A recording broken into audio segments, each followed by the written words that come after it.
Welcome to the Ecommerce Toolbox Expert Perspectives, a podcast by Noibu, where we explore the elite strategies and cutting-edge insights with our expert guests. Get ready to propel your e-commerce business to the next level.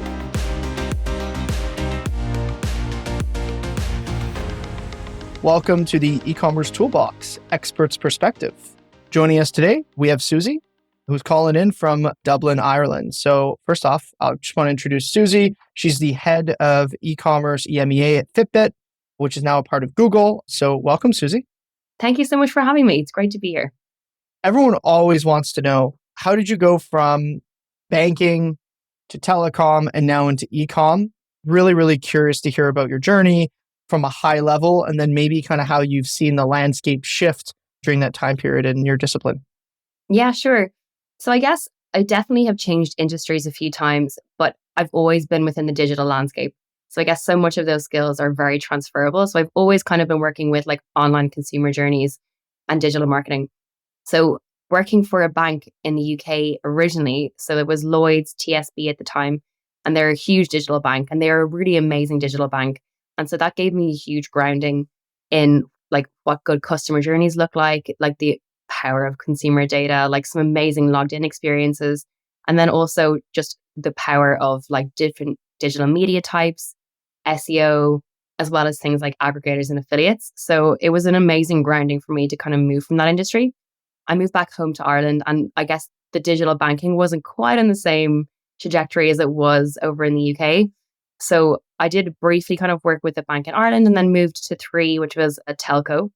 And they have a fantastic digital team there. So I joined, worked with really strong, like-minded, like digital focused people. And I loved my role there. It was great to be able to kind of work again, very much in consumer journeys and trying to build new consumer journeys and working hands-on with the engineers, the devs, the designers. So I think that again was like a really good complementary skills to what I'd been doing in the UK. And then the opportunity came up with Fitbit, and an old colleague of mine kind of recruited me to join. And that's how I ended up working as another e-commerce role, but in a different industry again. Great. And obviously, at some point, Fitbit was acquired by Google. So that probably wasn't part of the plan when you had joined, right? So you kind of find yourself back in it. Oh, you did know. Well, we did know. Yeah. So I was aware that they were going to acquire Fitbit, but they hadn't yet. But I was aware that it was all kind of in progress. And again, it's kind of a similar theme that I love like e-commerce and digital marketing, but I also seem to love like acquisitions.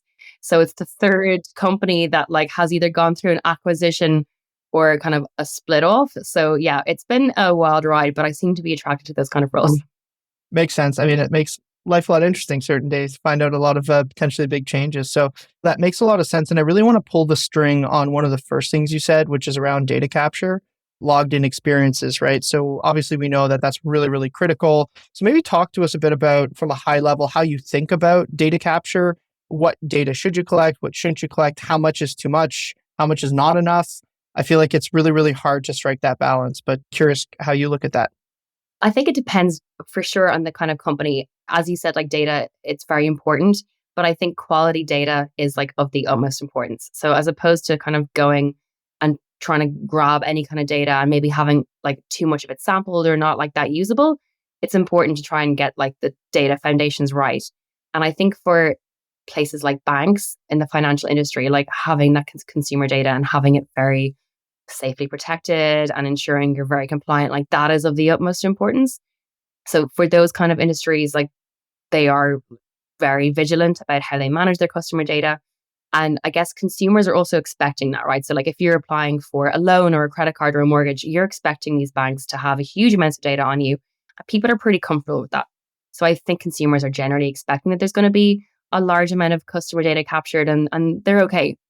And I think a lot of the logged in experiences as well are really relevant. So again, consumers are very much expecting to have like very strong experiences logged in, and they're not going to be overly spooked if they do see that there's a lot of next best action and that, like they are aware that banks have data and they will be utilizing it. And I think as long as it's relevant, it can be really powerful.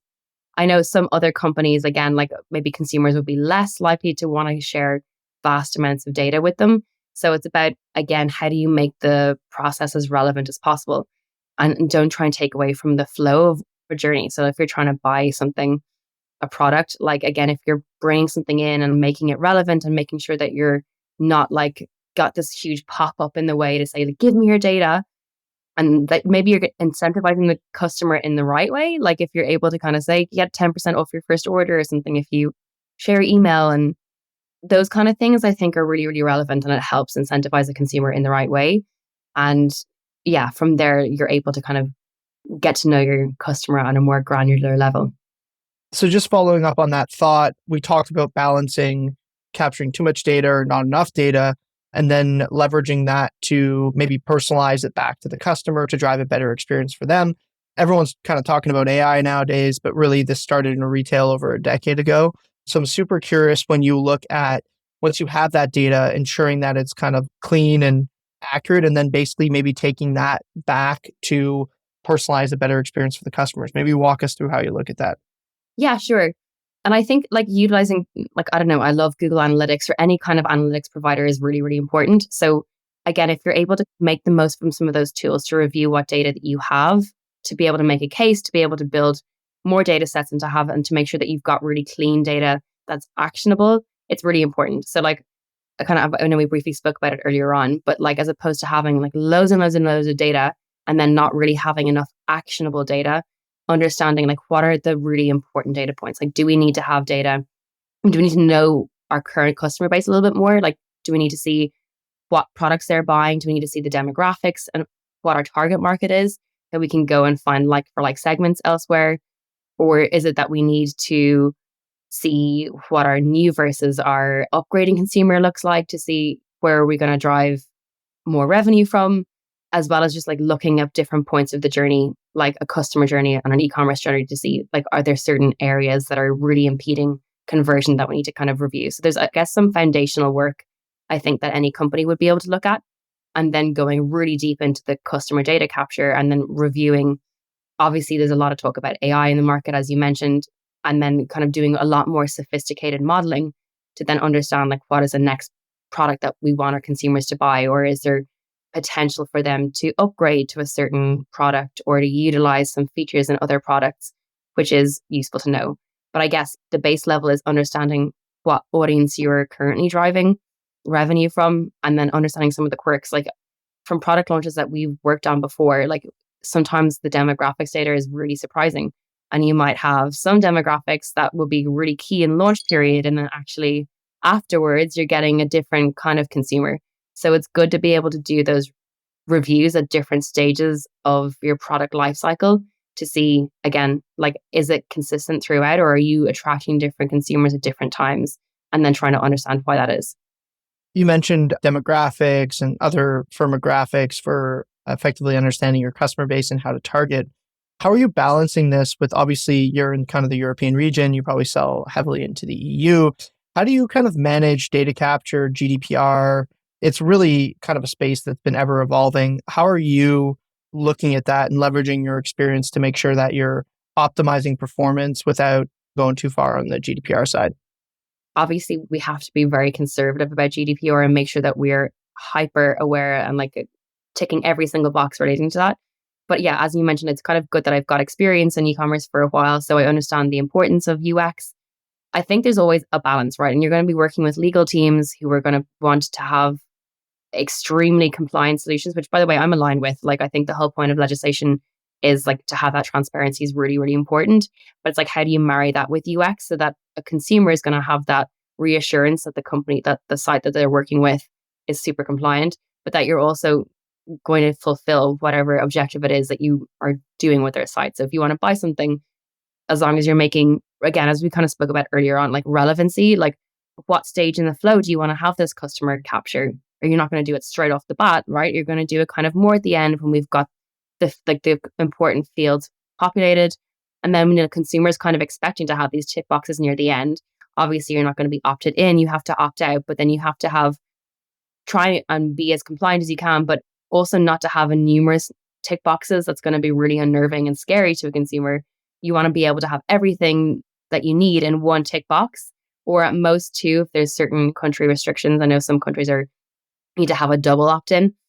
So as long as you're able to be really concise with the consumer and then have plenty of transparent wording, if they need to click out and read a little bit more before they opt in. But then again, if you're able to kind of make sure that you're trying to keep it as relevant as possible to the consumer, so it's like, we would love to be able to contact you relating to like relevant offers or exclusive offers, like those kind of things can sometimes be really, really good for a consumer, and that you're not taking them too far away from the journey. You're adding it at the end where they're kind of expecting to see it. And then, being able to test afterwards. So if you are making changes to your flows, being able to look kind of for like back at what the old journey looked like to see, has there been a big conversion impact? And actually, can you make something a very positive experience, even if it's because we've got legislation?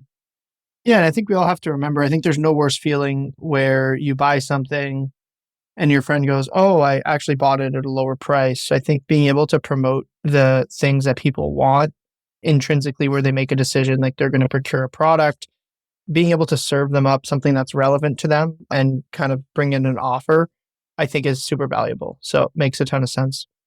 On this note, super curious to maybe broaden up the conversation. What are some of the top trends that you're seeing right now, and where are you investing kind of some of your mental capacity for next year? It's actually a really good question. So we kind of touched on AI briefly, but there's so much coming in with like AI and search. And I think like any good e-commerce worker will always know how important like good SEO is and how intrinsically linked that SEO and UX are, right? So I think we're seeing more coming out about AI and search. Like, how does that work? It's going to be less of the old school SEO days where there's loads of keyword stuffing, and we're actually talking in a much more conversational manner. So like consumers are saying, where do I buy a certain product? That we're able to have that conversational tone on our websites and are actually giving consumers that kind of context in the same way that they're looking for it.